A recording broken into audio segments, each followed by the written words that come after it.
Hi అండి, నమస్తే. Welcome to my channel అండి. ఈరోజైతే మామిడి టెంకలు అయితే వీధికైతే వచ్చాయండి. చూడండి ఎంత చక్కగా ఉన్నాయో. మేమైతే ప్రతి సంవత్సరం ఇలాగే మామిడి టెంకలు చేసుకుంటాము. మా వీధికైతే ఇలా వస్తాయి అన్నమాట. మొత్తం తొక్క అంతా తీసేసి ఇలా అన్నమాట కట్ చేసేసి ఇలా తెస్తారు వీధికి. మేమైతే ఇలా కొనుక్కుంటాం. నేనైతే 10 కేజీలు అయితే కొన్నాను. ఇలా మనం శుభ్రంగా వాష్ చేసుకోవాలండి.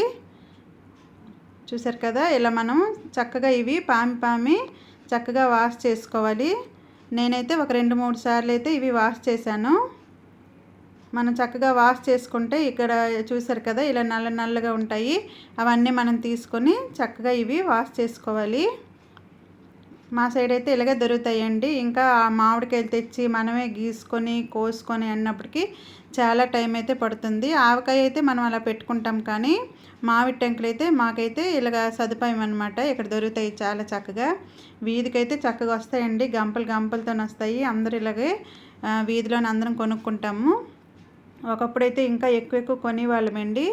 ఇప్పుడు అంతగా యూజ్ లేదు. ఒక 10 కేజీలు కొంటే నాకు వెళ్ళిపోద్ది. 2 సంవత్సరాల వరకు నేనైతే వాడుకుంటానండి. ఉంటాయి ఇవి ఒక 2-3 సంవత్సరాల వరకున్నా ఉంటాయండి. బాగా మనం ఎండబెట్టుకొని ఉంచుకుంటే చక్కగా ఉంటాయి. ఇప్పుడు చూసారు కదా, ఇలా చక్కగా నేనైతే కడిగేసుకున్నాను. చక్కగా ఒక రెండు సార్లు అయితే నేను కడుక్కున్నానండి. ఇప్పుడు మనం క్లాత్ పరిచేసి దాని మీద ఇవన్నీ వేసేసుకోవాలి. ఎందుకంటే ఈ టెంకల్లో కాస్త వాటర్ ఉంటుంది కదా, వాటర్ అంతా మనకి శుభ్రంగా వచ్చేయాలి. ఎందుకంటే మళ్ళీ ఉప్పు వేస్తాం కదా, మళ్ళీ ఆ నీరుతో వేస్తే ఎక్కువగా వాటర్ అయిపోతుంది అనమాట. మేము అందుకే వాటర్ మొత్తం అలాగా క్లాత్ పైన పెట్టేసి వాటర్ అంతా ఇంకిపోయాక మేము ఇలా బాల్టీలో వేసేసి ఏదో ఒక ప్లాస్టిక్ బకెట్లోన వేసేసి కొద్దిగా ఉప్పు వేసుకొని ఈ టెంకలు అనేవి అన్నీ ఇలా వేసేసుకోవాలండి. అలా వేసుకొని ఒక రోజు ఉంచుకొని, ఇది మరుసటి రోజు అనమాట. చూసారా, ఉప్పు మొత్తం ఇలా కరిగిపోయింది. అంటే ఇలా కుదపడానికి అవ్వదు కాబట్టి నేనైతే ఇలా 2 బకెట్లు అనేసి పెట్టుకుంటాను.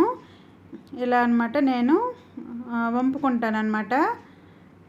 వెడల్పుగా ఉంటే మనం ఇలాగా కుదిపించుకుంటే అయిపోతుంది. నాకు కుదపటానికి సదుపాయం అవ్వదనేసి నేను ఇలా బాల్టీలతో రోజుకి ఇలా ఒక 4-5 సార్లు చేయాలండి. రోజుకి ఇలా 4-5 సార్లు చేస్తే మనకి మామిడి టెంకలకి ఉప్పు అనేది బాగా పడుతుంది, బాగా ఉంటుందన్నమాట. చూసారు కదా ఎంత చక్కగా ఉన్నాయో. ఇలా అనమాట ఒక 3 రోజులు అయితే ఉంచుతామండి. 3 రోజులు అయ్యాక ఇప్పుడైతే నేను డాబా పైన ఎండేస్తున్నాను. ఇలా ఎండేసినప్పుడు మనం అన్నీ చక్కగా ఇలా అన్నీ బొమ్మలు పెట్టేసి ఇలా అనమాట ఎండబెట్టుకోవాలి. చూసారా, ఇవన్నీ ఉప్పు నీళ్ళనమాట. ఇంకా ఈ వాటర్లోన ఇవన్నీ ఇప్పుడు మనం మళ్ళీ వేసేయాలి.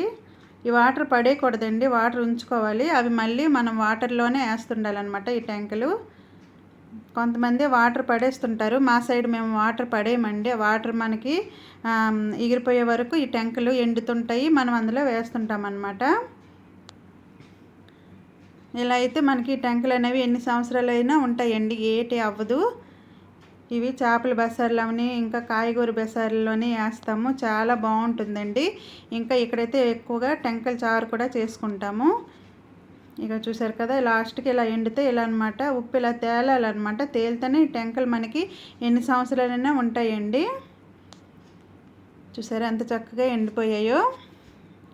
వీడియో కనుక నచ్చినట్లయితే ఒక లైక్ చేయండి.